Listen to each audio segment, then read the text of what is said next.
Recap.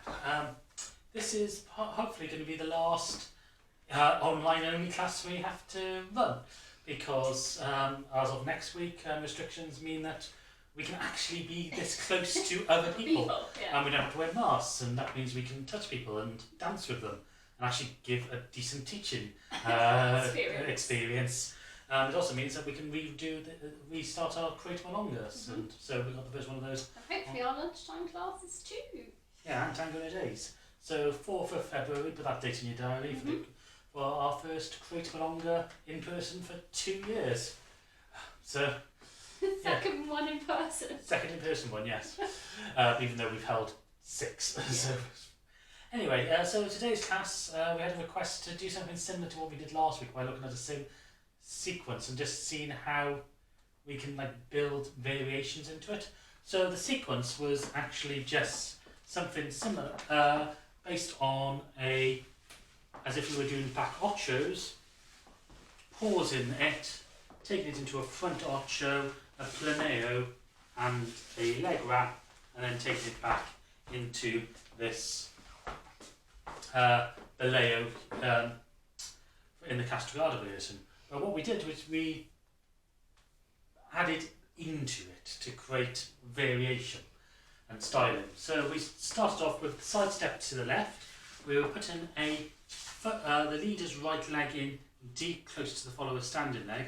As we twist the chest to the left and come up, we generate a leg wrap.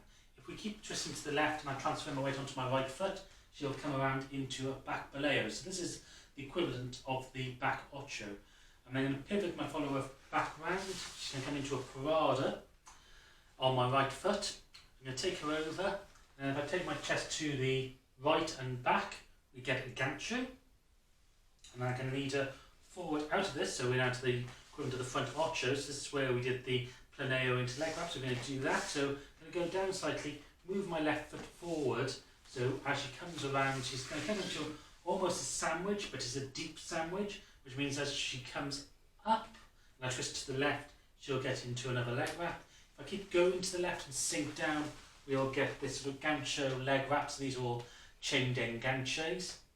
Then I can take her back through to the right, sort of saccade that leg back. She can come into a back step.